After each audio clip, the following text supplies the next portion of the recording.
What is up, guys? Today I will review Kumba at Busch Gardens, Tampa. This is a B&M sit-down coaster, opened in 1993. So before I continue, I'm going to list off the statistics. It's opened in 1993, has a height of 143 feet, speed of 60 miles per hour, G-force of 3.8, and it's a total of 7 inversions. Now, 3.8 isn't that much G-force, but the G-forces don't really make this coaster how it is. This ride is intense as can be.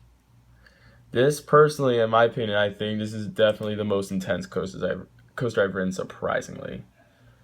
I've ridden some very intense rides like Kumba, Afterburn, even Montu in the same park.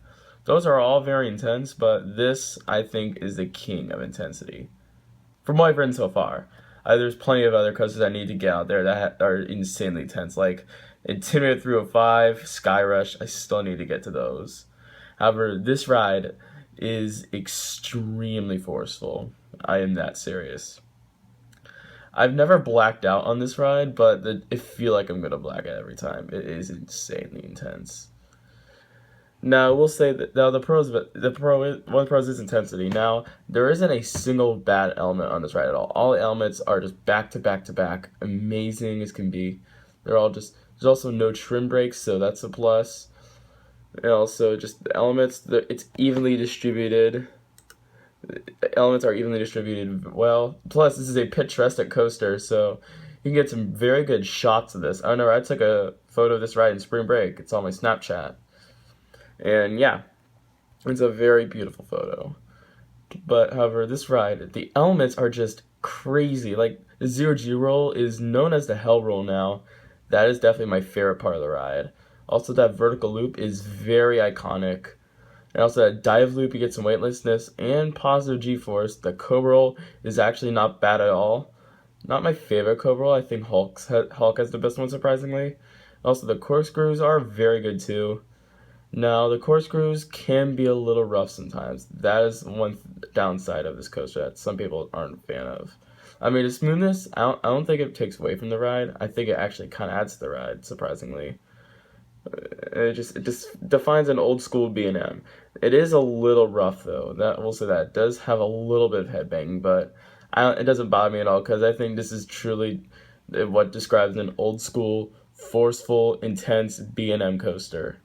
This ride it's been operating for over 20 years now, and it's still one heck of a coaster. Personally, this is my favorite coaster at Busch Gardens, Tampa. It's between this and Montu. Both are incredible rides. So let's get to the what does and stuff. Video credits go to Coaster Force. So you exit the lift hill and you go down this curved drop, which is a good curved drop. Not my favorite drop in the road. Then you go to this picturesque loop that actually wraps around the lift hill. The only element I've experienced like that.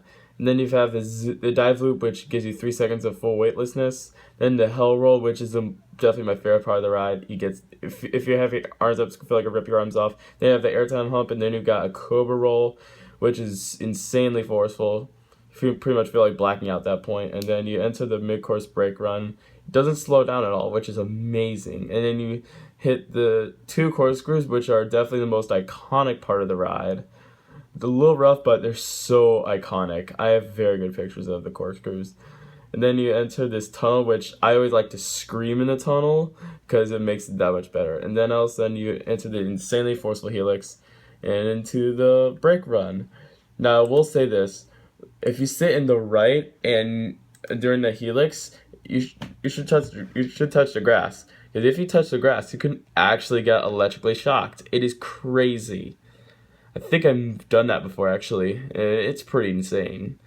So yeah, this ride, not only is it a powerhouse like in coaster terms, it's also power in like land terms.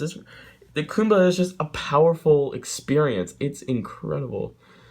So Kumba is a phenomenal ride. Personally, one of my all-time favorite roller coasters I've ridden. Definitely my favorite coaster, Busch Gardens, Tampa. And so for Kumba's overall score is getting a 9.5 out of 10.